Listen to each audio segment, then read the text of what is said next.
నారాయణసమారంభాం వ్యాసశంకరమధ్యమాం అస్మదాచార్యపర్యంతాం వందే గురుపరంపరాం.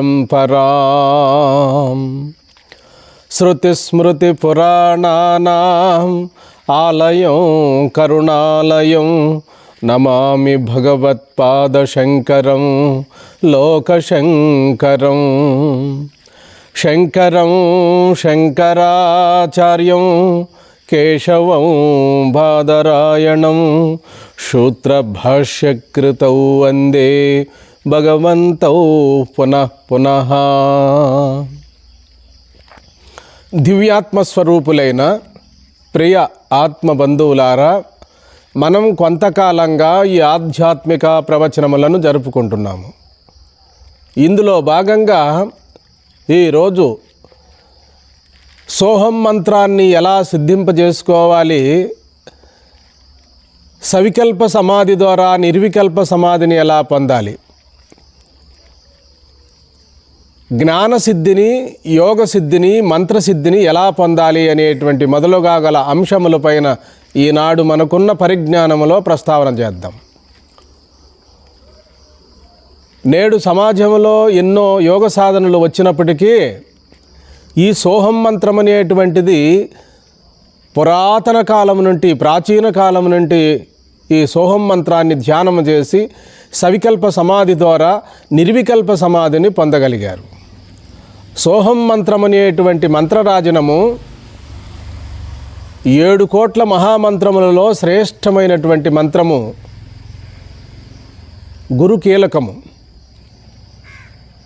ప్రాచీన కాలము నుండి గురువులు శిష్యులకు రహస్యంగా ఏమైనా చెప్పి ఉన్నారా అంటే అది చెవిలో చెప్పినటువంటి ఈ 2 అక్షరముల యొక్క రహస్యమే. ఇది గురు ముహతహానే ఉపదేశం పొందవలసి ఉంటుందని చెప్పి శాస్త్రములు మనకు ప్రసిద్ధములై ప్రబోధిస్తున్నవి. సద్గ్రంథాల్లో చూసి మనము ఈ మంత్ర జపం చేయవచ్చు కదా అంటే అట్లా కాదు. చేయవచ్చు, చేయకూడదని ఎక్కడా లేదు, కానీ ఆశించినంత ఫలితం రాదు. దానికి శాస్త్ర నియమావళి ఒకటి ఉన్నది. గురువు ద్వారానే, గురు ముహతహానే యోగ్యుడైన శిష్యుడు ఉత్తరాయణ పుణ్యకాలంలో బేస్తవారం కానీ, బుధవారం కానీ, ఏదైనా మంచి పంచమి, ఏకాదశి, ద్వాదశి ఇటువంటి మంచి పుణ్యతిథులలో ఉదయాత్పూర్వమే ఈ మంత్రరాజనాన్ని సద్గురువుల ద్వారా ఉపదేశం పొందమని మనకు ఉపనిషత్తుల్లోనే చెప్పబడి ఉన్నది.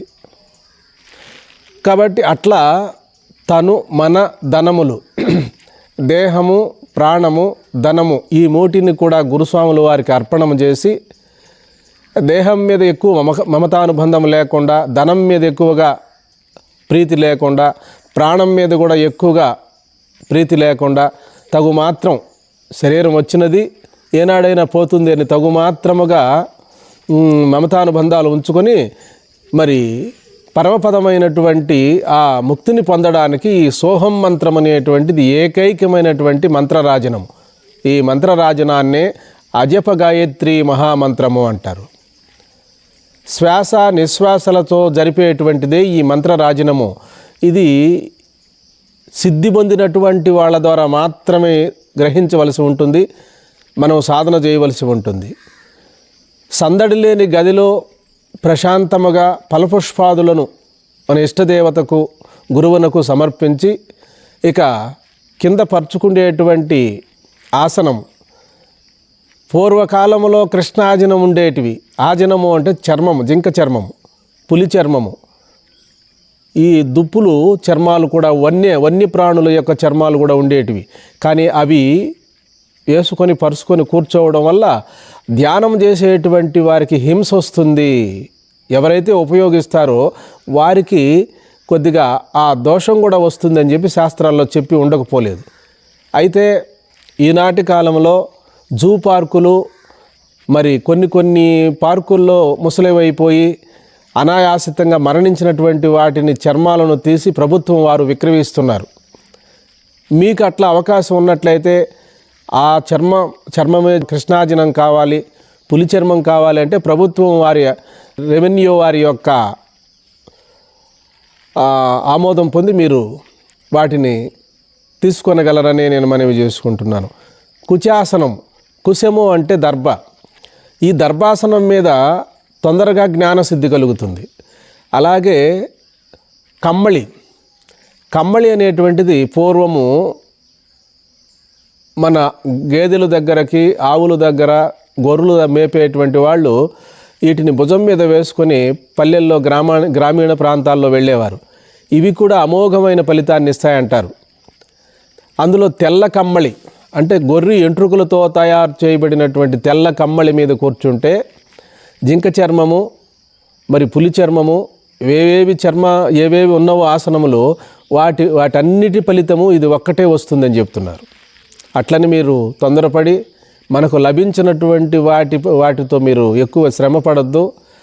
మనం ఆసనం ఉంది కాబట్టి ఆసనాల యొక్క ప్రాశస్త్యము సనాతన కాలం నుండి యోగ సాధనల్లో ఉంది కనుక ఏ మహాత్ముడిని చూసినా కూడా చర్మము, పులి చర్మమో జింక చర్మమో దండ కమండలాలు పట్టుకొని అరణ్యానికి వెళ్ళి తపస్సు చేసినట్టుగా 12 సంవత్సరాలు తపోసిద్ధికి వెళ్ళారు, తపస్సు చేశారు, తిరిగి వచ్చారు అనేటువంటి నానుడి మనము సద్గ్రంథాల్లోనూ చిత్రపటాల్లోనూ చూసి ఉన్నాం, మన పెద్దల ద్వారా విని ఉన్నాం.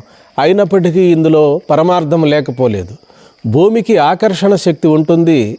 మనము భూమి మీద ఏ విధమైనటువంటి ఆసనం వేసుకోకుండా కూర్చున్నట్లయితే ఏ పూటకు ఆ పూట శక్తి, భూమికి ఆకర్షణ శక్తి ఉంది కాబట్టి పూజ ఫలించదు అంటాడు. అందుకని కొంత నియమావళి ఏర్పాటు చేశారు మన ఋష్యాదులు.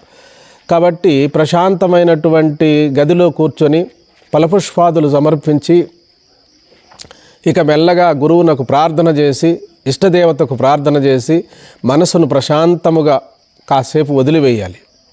అది ఏ విషయముల యందు మనసు పరిగెడుతున్నదో బాగా సూక్ష్మంగా గమనించాలి. విషయముల మీదకి మనసు వెళ్ళినట్టయితే ఆ విషయములలో దోష దృష్టిని మనం గమనించాలి. ఇవి శాశ్వతము కావు. ఓ మనసా, నీవు ఎన్నో జన్మల్లో ఎన్నో విషయభోగములను, ఎన్నో సుఖభోగములను అనుభవించవు. ఇవేవి శాశ్వతము కాదు. మీ పూర్వీకులంతా కూడా కాలగర్భంలో కలిసిపోయారు. నీవు కూడా ఒకనాడు ఈ శరీరాన్ని వదలవలసి ఉంటుంది. కనుక ఇప్పుడే ఈ శరీరము నీకు భగవంతుడిచ్చినది, నీవు సంపాదించుకున్నది, పుణ్యఫల విశేషం వలన ఈ దేహం వచ్చినది నీకు.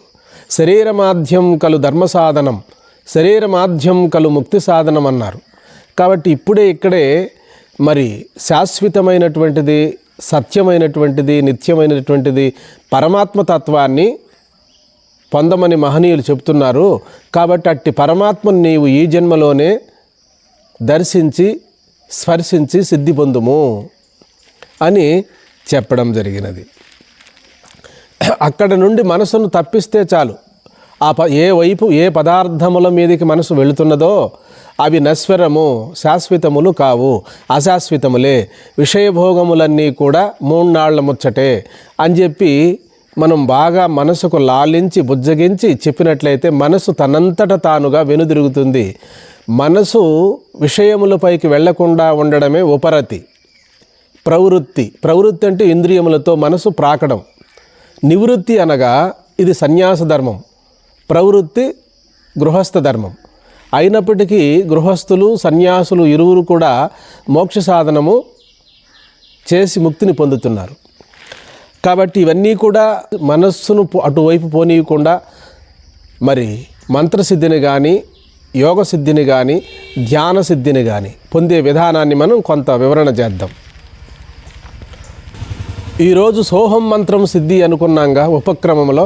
ఈ సోహం మంత్రము అలా ఆసనం మీద, సుఖాసనం మీద కానీ, పద్మాసనం వేసుకొని కూర్చొని కానీ, మీకు ఏ ఆసనము హితవుగా మితముగా చాలా కాలం కూర్చోగలరో అటువంటి ఆసనం వల్ల మనకు ప్రయోజనం ఉన్నది. తిష్ట కుదిరినేని నిష్ట కుదురును. త్రిష్ట అంటే కూర్చునుట, నిష్ట అంటే పరమాత్మ యందు మనసును సాకారంగా కానీ నిరాకారంగా కానీ మనసును నిలపడం. మరి ప్రారంభ దశలో సాకారంగానే ఇష్టదేవతను భ్రూమధ్యములో కళ్ళు మూసుకొని నేత్రాలు మూసుకొని చూడడం. అలా రోజు అభ్యాసం చేయగా మన ఇష్టదేవత సాక్షాత్కారం అవుతుంది సూక్ష్మంగా. కొంతకాలానికి జ్యోతి దర్శనం కలుగుతుంది, కొంతకాలానికి నాదశబ్దం వినపడుతుంది.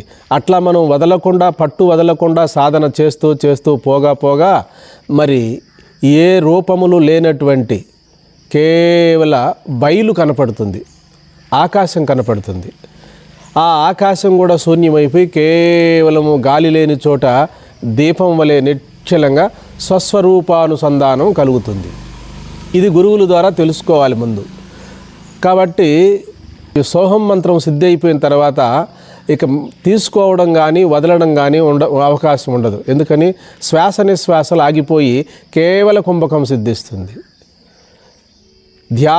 ధ్యానము ధ్యేయము ఏకమై ధ్యేయ వస్తువుగా మిగిలిపోతాడు. అంటే దేని కొరకైతే సాధక దశలో ప్రయత్నించి భగవంతుణ్ణి పొందాలని మరి అనుకున్నామో అది సాకారంగా నిరాకారంగా ఆత్మతత్వమే పరమాత్మ స్వరూపము, పరమాత్మ తప్ప రెండోది లేదనేటువంటి వివేకం జనిస్తుంది. అప్పుడు స్వస్వరూపానుసంధానం అనేది అంచెలంచెలుగా జరుగుతుంది. ఈ స్వస్వరూపం అనేది కూడా స్వరూపం అనగానేమి, ఆత్మ అనగానేమి, పరమాత్మ అనగానేమి, నిరాకారం అనగానేమి, సగుణం అనగానేమి అనే విషయాలు ముందు గురువుల ద్వారా తెలిసి ఉండాలి. ఒకవేళ తెలియని పక్షంలో స్వరూప సాక్షాత్కారం కలిగినా మనకు తెలియదు, మనం దాన్ని వదిలేసి శూన్యాన్ని చూడాలని ప్రయత్నిస్తాం. అందుకనే చాలామంది సాధకులు వారు సిద్ధి పొంది ఉంటారు, కానీ తెలియదు.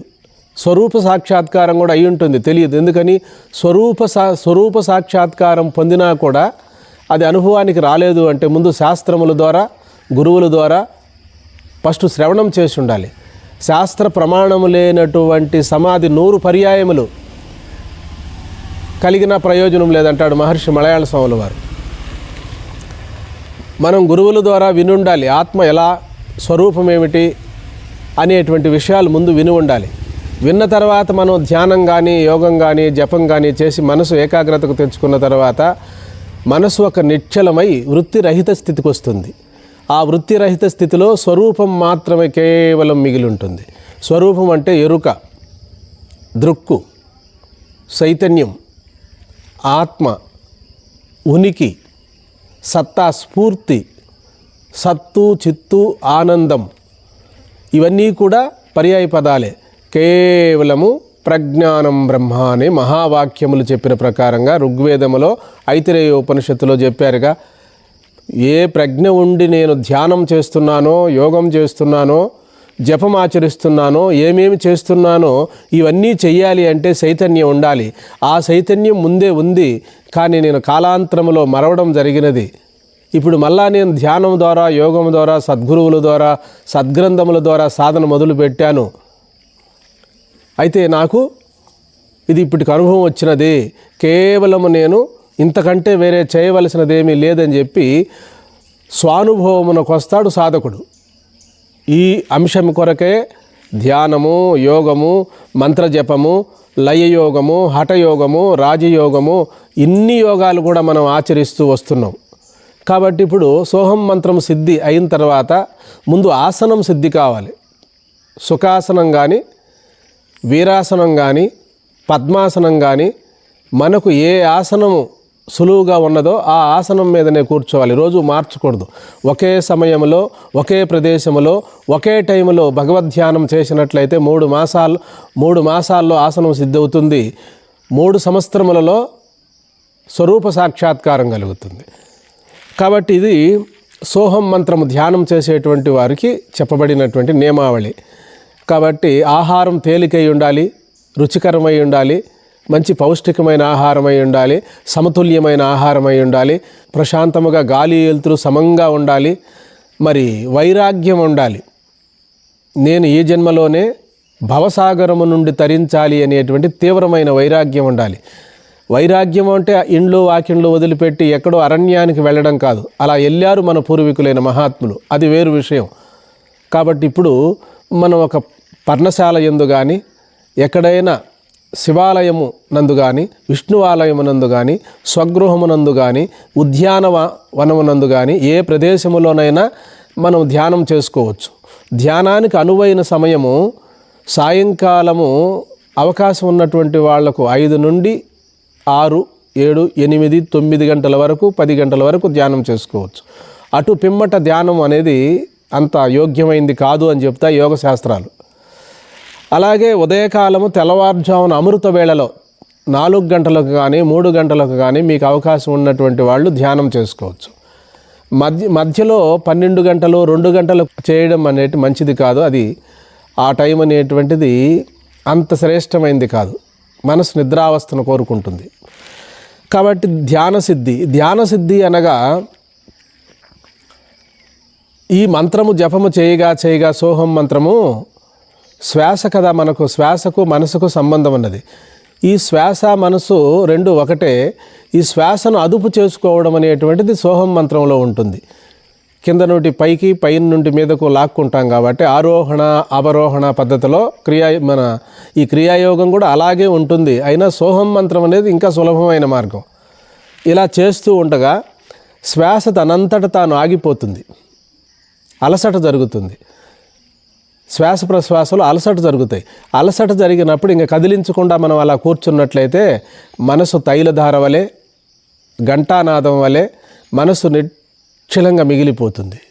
ఎప్పుడైతే మనసు అటు ఇటు వెళ్లకుండా నిలబడుతుందో అప్పుడు ఇంకా మనసును కూడా అటు ఇటు చెలింపజేయనీయకూడదు. అలా ధ్యేయాకారంగా మిగలాలి. మన ఇష్టదేవత పైన మనసు ఉంటే అలా నిలపాలి, లేదా గురువులు చెప్పినటువంటి ప్రకారం స్వరూపం పైన నిలపాలి. అట్లా ఉన్నట్లయితే 3 గంటల కాలం తగ్గకుండా ఉన్నట్లయితే అది సమాధి స్థితి. అలా రోజు దినక్రమేపీ సాధన చేసుకుంటూ పోతే ఈ సోహం మంత్రము ద్వారానే ధ్యానం అంటే సవికల్ప సమాధి కలుగుతుంది. సవికల్ప సమాధి పరిపక్వత అవస్థలోనే నిర్వికల్ప అవస్థ కలుగుతుంది. నిర్వికల్ప అవస్థ అంటే కేవలము ఇక మనసు కానీ బుద్ధి కానీ చిత్తము కానీ ఏమీ స్ఫురించకుండా కేవలం ఎరుకలోనే ఉంటాడు, కానీ సత్తా స్ఫూర్తిలో ఉంటాడు. అప్పుడు ప్రాణవాయువు ఎక్కడ నడుస్తుంది అంటే సుషుమ్నాలో నడుస్తూ ఉంటుంది. శ్వాస ప్రశ్వాసలు సుషుమ్నాలో నడుస్తాయి. ఉచ్ఛ్వాస నిశ్వాసలు ఆ సుషుమ్నాలోనే నడుస్తాయి. ఇడ పింగళ సుషుమ్న అనే 3 నాడులు ఉన్నవి. ఈ 3 నాడులలోనే 2 నాడుల్లో తిరుగుతూ ఉంటుంది శ్వాస ఎప్పుడు. ఇడానాడిలోను అంటే ఎడమ నాడి ఎడమ ముక్కు, పింగళ నాడి కుడి ముక్కు, సుషుమ్నా నాడి మధ్యనాళం. ఈ సుషుమ్నాలో ఎక్కువ నడవదో యోగులకు, జ్ఞానులకు, సిద్ధపురుషులకు, తత్వవేత్తలకు, మనసు ప్రశాంతంగా ఉండేటువంటి వాళ్ళకి ఎక్కువగా సుషుమ్నాలోనే ప్రాణము నడుస్తూ ఉంటుంది. కాబట్టి ఈ ప్రాణవాయువు నిశ్చలపరచడం కొరకే యోగ సాధనలు వచ్చాయి. అలాగే సోహం మంత్రం కూడా అందుకోసమే. ఏ కార్యమైనా శ్రమ కోర్చి పట్టుదలతో మనం చేసినప్పుడే తప్పకుండా కార్యం సిద్ధిస్తుంది. ధ్యానము ద్వారానే యోగము అంటే కలయిక. యోగము అంటే ప్రాణాయామం అని కూడా చెప్పారు.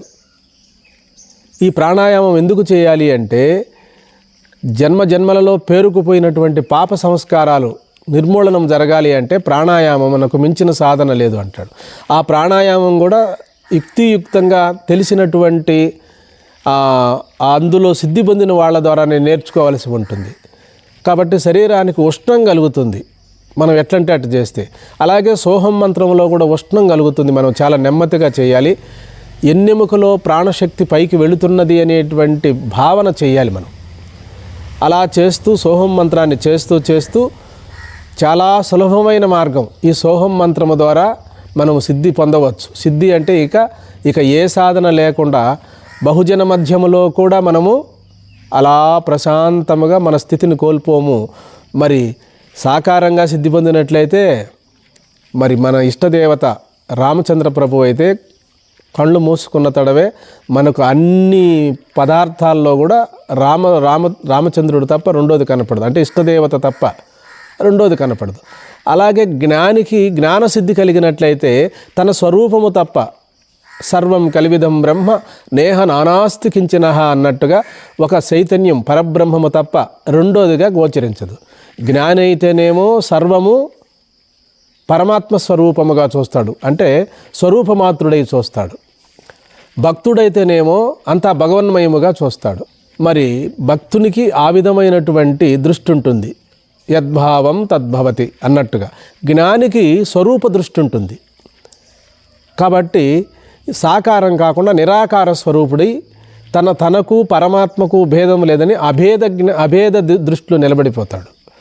కాబట్టి సద్గురువుల ద్వారా మనం శ్రవణం చేసి తెలుసుకోవాల్సిన విషయం ఏమిటంటే జీవునకు శివునికి ఉన్న వ్యత్యాసం ఏమిటి, జీవుడంటేనేమి శివుడంటేనేమి, ఆత్మ అంటేనేమి పరమాత్మ అంటేనేమి అనేటువంటివి కూడా సద్గురువుల ద్వారా బాగా విచారణ చేసుకొని అప్పుడు మనము ఒక నిశ్చయాత్మకమైనటువంటి స్థితికి రావాలి. కాబట్టి జ్ఞానసిద్ధి కలిగిన తర్వాత ఇక తానేమీ చేయడు, ఈ త్రిపుటి రహితమైపోతుంది. చూచేది చూడబడేది సర్వము ఎరుక తప్ప రెండోది ఉండదు.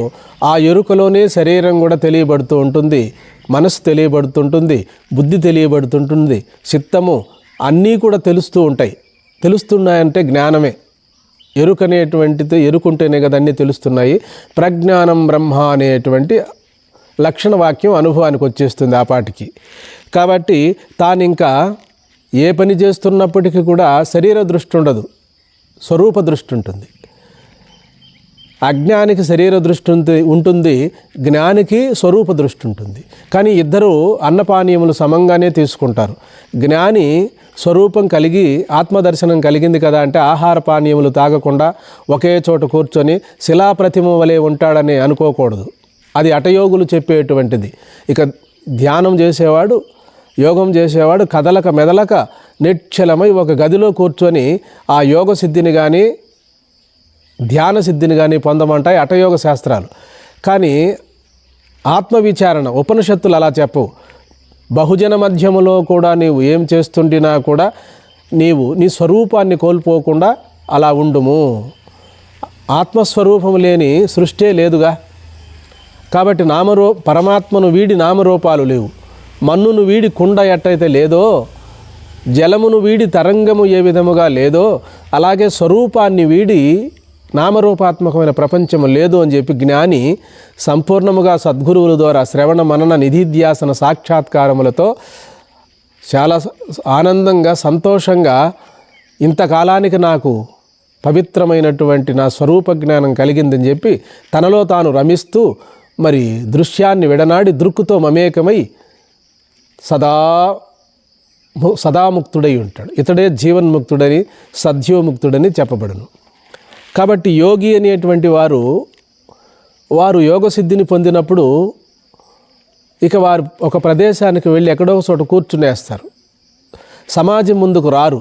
సనారి విశ్వేశ్వర స్వామి, గోరఖనాథు, మత్స్యేంద్రనాథు ఇటువంటి వాళ్ళంతా గొప్ప యోగ పురుషులంతా కూడా వాళ్ళు ఏకాంతంలో కూర్చొని ఉత్తరాయణ పుణ్యకాలంలో శరీరాన్ని వదిలేసి జీవ బ్రహ్మైక్య స్థితిని పొందినట్టుగా మనకు చరిత్రలు చెప్తున్నవి. కాబట్టి శ్రీశైలంలో కదలీవనంలో సనారి విశ్వేశ్వర స్వాములు వారు మరి బ్రహ్మరంధ్రం గుండా ప్రాణాన్ని వదిలేసి ఆ స్థితిని చూపించారు, ఉత్క్రమణ స్థితిని. భగవద్గీతలో చెప్పినటువంటి ఆ యొక్క మరణ సమయంలో జీవుడు ఎలా ఉత్తరాయణ మార్గంలో ప్రకాశవంతమైపోతాడో ఆ శాస్త్ర ప్రామాణికంగా చూపారు. కాబట్టి యోగసిద్ధి కలిగినప్పుడు సనారి విశ్వేశ్వర స్వామి లాంటి వారు ఇంకా కొంతమంది మహాత్ములు మన భారతదేశంలో ఉండిన ఆ యోగసిద్ధి పొందినటువంటి వాళ్ళు అలాగే ఉత్తరాయణ కాలంలో పుణ్యకాలంలో క్రమముక్తిని పొందుతారు. ఎంత గొప్ప యోగీశ్వరుడైనప్పటికీ కూడా ఉత్తరాయణ పుణ్యకాలమే ప్రసిద్ధమైనది. భీష్మాచార్యులు వారు కూడా మహాభారతంలో ఉత్తరాయణ పుణ్యకాలంలోనే మరి ముక్తిని పొందినట్లుగా మనకు మహాభారతమునందు చెప్పబడినది. శాందోగ్యోపనిషత్తులో కూడా క్రమముక్తి సద్యోముక్తి అంటే క్రమముక్తి జీవన్ముక్తి. ఈ జీవన్ముక్తి మాత్రము శాస్త్ర ప్రామాణికమై ఇక్కడే తెలుసుకోవలసి ఉంటుంది సద్గురువుల ద్వారా. కాబట్టి మనము ఈ యోగసిద్ధి పొందినటువంటి వాళ్ళు బయటికి రారు. గుహల్లోనూ ఎక్కడైనా వాళ్ళ కుటీరాల్లోనే మిగిలిపోతారు. ఒక జ్ఞాని మాత్రమే బహుజన మధ్యములో ఉంటూ అన్ని కార్యాలు చేస్తూ అంతటా సంచరిస్తూ తిరుగుతూ అందరికీ జ్ఞానబోధ చేస్తూ మరి స్వయం తీర్ణః పరాం స్థారయతి అన్నట్టుగా జ్ఞాని మాత్రము ఏ నియమావళిని ఉంచుకోడు, నియమాలకు అతీతంగా ఉంటాడు. జ్ఞాని యందు ఏ నియమాలు వర్తించవు, కానీ తాను మాత్రం శాస్త్ర ప్రమాణంగానే నడుచుకుంటాడు. అలాగే భగవద్గీతలో కూడా నలుగురు భక్తుల గురించి చెప్పినప్పుడు జ్ఞానే నా యొక్క యథార్థ స్వరూపం అని చెప్పడం జరిగినది. అక్కడ యోగి నా యొక్క యథార్థ స్వరూపం అని చెప్పలేదు, మరి అవధూత నా స్వరూపం అని చెప్పలేదు. వీళ్ళందరూ కూడా నాకు సమానులే, అయినప్పటికీ జ్ఞానికి నాకు భేదం లేదంటాడు. కాబట్టి ఇప్పుడు మనము తెలుసుకొని ఆచరించవలసింది ఏమైనా ఉందా అంటే ఉపనిషత్తుల యొక్క ప్రబోధ, దశోపనిషత్తులను, బ్రహ్మసూత్రములను, భగవద్గీతను సద్గురువుల ద్వారా తెలుసుకొని ఏది నిజమైనటువంటి బ్రహ్మ విద్య అని ఇప్పుడే మనం తెలుసుకొని ఆచరించవలసి ఉంటుంది. మాకెవరో ఒక సాధువు కనిపించాడు, ఆయన విభూతినిచ్చాడు, కుంకుమ ఇచ్చాడు, ఎన్నో మహిమలు చూపారు, ఇది కదా నిజమైనటువంటి విద్య, నేనే దేవుడు, నేనే ఆత్మ అంటే ఎట్లా అవుతుంది? అట్లా కాదు, మాకు ప్రమాణం ఉండాలి, ఏదైనా మాకు చూపిస్తేనే మేము నమ్ముతాము. కాబట్టి మా పూర్వీకులంతా కూడా కొన్ని మహిమలు ప్రదర్శించారు, అది కదా నిజమైనటువంటి విద్య. ఇది ఊరిక చెప్పుకోవడం వాచా వేదాంతమే అవుతుందని చాలామంది అనుకుంటారు. కానీ శాస్త్ర ప్రామాణికమైనటువంటి బోధ ఉపనిషత్తులు చెప్పేటువంటిది. శంకరులు వారు అంటున్నారు, ఈ మహిమలు చూపేవారు, సిద్ధులను చూపేవారు కూడా మంచివారే. మన భారతదేశంలో నాస్తికులను తొలగించి ఆస్తికులుగా ఏర్పాటు చేసి అందరికీ భగవంతుడు ఉన్నాడు అని చెప్పి లోక కళ్యాణం కొరకు తోడ్పడ్డారు.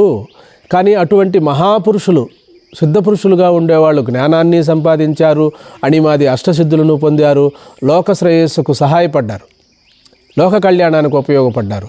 భగవంతుడు ఉన్నాడు అని చెప్పి ఒక నమ్మకాన్ని, ఆస్తికత్వాన్ని ప్రబోధించారు. అలాంటి వాళ్ళలో మధ్విరాట్ పోతులూరు వీరబ్రహ్మేంద్ర స్వాములు వారు, మరి భగవాన్ రమణ మహర్షి లాంటి వారు, రామకృష్ణ పరమహంస లాంటి వారు, వివేకానంద లాంటి వారు, రామతీర్థ లాంటి వారు గొప్ప మహాపురుషులు ఉన్నారు, జ్ఞానయోగులు కూడా.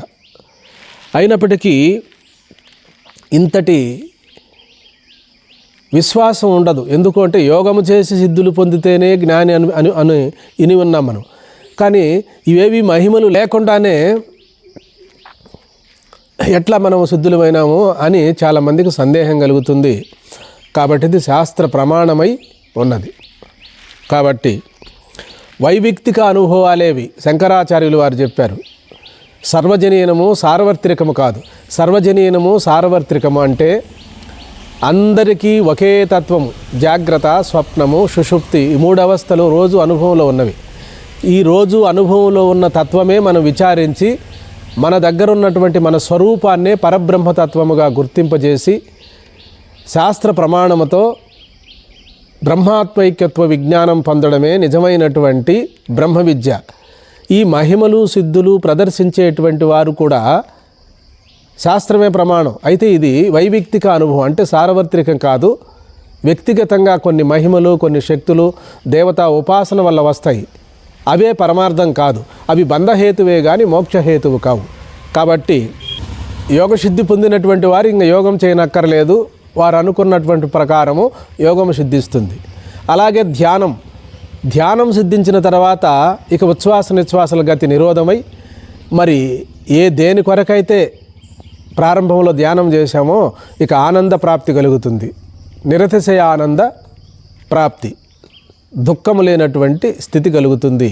వారు ఇక దేనికి చెలించరు. ప్రశాంతముగా ధ్యానయోగి కూడా వారు అనుకున్న ప్రకారం ఇంకే ధ్యానం లేకుండా కేవలము ధ్యేయక స్థితిలో మిగిలిపోతారు. ఇక జ్ఞానం కలిగిన తర్వాత ఇక తనకు రెండో ప్రపంచం తొయ్యదు. తన స్వరూపమే అంతా కనపడుతుంది. ఉన్నది స్వరూపమే. స్వస్వరూపమాత్రుడై మరి సర్వకాల సర్వావస్థల యందు కూడా యోగి ఎట్లయితే ప్రాణాయామము, ధ్యానము చేసి సిద్ధి పొందాడో జ్ఞాని కూడా మహావాక్య విచారణ చేసుకొని సశాస్త్రీయముగా శాస్త్రవాక్యము, గురువాక్యము, స్వానుభవముతో ఇక్కడే శాస్త్రములు చెప్పిన ప్రకారము తను జ్ఞానసిద్ధిని పొంది ఇక జన్మ లేకుండా చేసుకుంటారు. ఇక్కడే జీవన్ముక్తుడై మిగిలిపోతాడు. ఇక పుణ్యకాలము, దక్షిణాయన కాలము, ఉత్తరాయణ కాలం అనేది యోగులకు, భక్తులకు ఉంటుంది. జ్ఞానికి ఉత్తరాయణ కాలము, పుణ్యకాలం ఏముండదు. తాను ఎప్పుడు శరీరాన్ని వదిలేయాలనేటువంటిది అది ప్రారంధానికి వదిలేస్తాడు. తన యందు ఏదీ ఉండదు. ఇంకా కేవలము పరమాత్మ స్వరూపుడై పరిపూర్ణ జ్ఞానిగా మిగిలిపోతాడు. సర్పము కుపుసాన్ని వదిలిన విధముగా, చెట్టు నుండి పండుటాకు రాలిపోయిన విధముగా తనకు ఏ విధమైన ప్రమాణ ప్రమేయం ఉండదు. అది వ్యాధితో మరణించినా, మరి సుఖంగా వెళ్ళినా ఏ విధముగా ఉండినా ముందే నిర్ణయించుకున్నాడుగా. ఇంతకు పూర్వము తనకు దేహం లేదు, ఇప్పుడు దేహం లేదు. కాబట్టి దేహం అనేటువంటిది కేవలము దృశ్యము, నేను దృక్కై ఉన్నానని చెప్పి తాను కేవల పరిపూర్ణ పరమాత్మ స్వరూపుడై మిగిలిపోతాడు. మరి యోగసిద్ధి, ధ్యానసిద్ధి, జ్ఞానసిద్ధి, మంత్రసిద్ధి. మంత్రం అంటే ఈనాడు సోహం మంత్రాన్ని గురించి చెప్పుకున్నాం. కాబట్టి సోహం మంత్రం సిద్ధి అయిన తర్వాత శ్వాస నిశ్వాసలు ఆగిపోతాయి. ఇక అన్ని విధములుగా కూడా సిద్ధి కలిగిన తర్వాత ఏ మంత్ర ధ్యానములో కానీ, యోగములో కానీ, జపములో కానీ సిద్ధి అంటే పరిపూర్ణత చెందుట, పరిపక్వత చెందుట, పర్యవసానం. నిష్ఠ అంటే కూడా పర్యవసానం, ఇంకా చేయవలసింది లేదు. కాబట్టి ఏది చేయాలన్న మనసు కదా ఉంటుంది. మనసు అమనస్కం అయిపోతుంది. మనసు దేని మీద ఇచ్చ ఉండదు, తన యందు తప్ప. భక్తుడికైతే భగవంతుని యందు మనసు లగ్నమై ఉంటుంది. కాబట్టి యోగికైతే మనసు సుషుమ్నాలో నడుస్తూ ఉంటుంది. ఇక అన్ని విధములా అతడు తను నిర్ణయించుకున్న ప్రకారము ఆ యోగ మార్గములో ముందే శరీరాన్ని వదిలేసే విషయం యోగికి తెలుస్తుంది. ఎందుకని? యోగి భగవంతుడి కంటే వేరుగా ఉన్నానని చెప్పి ఎక్కువగా ప్రయత్నించడం వల్ల, అతడు ఉపాసన చేయడం వల్ల సిద్ధులు వస్తాయి కొన్ని. జ్ఞానికి సిద్ధులు ఉంటాయి కానీ అంతర్గతంగా వాటి గురించి వదిలేస్తాడు. ప్రయత్నపూర్వకంగా జ్ఞాని సిద్ధులను పట్టించుకోడు. సిద్ధులు బంధహేతువు అని కదా. యోగికి మాత్రం సిద్ధులు వస్తాయి కానీ వాటిని తెలుసుకుంటాడు. ఎక్కడ ఏం జరుగుతుంది, ఎలా ఉంటుంది, ఎప్పుడు శరీరాన్ని వదిలేస్తాము అనేదంతా కూడా ఉపాసనా బలం వల్ల వచ్చేస్తుంది.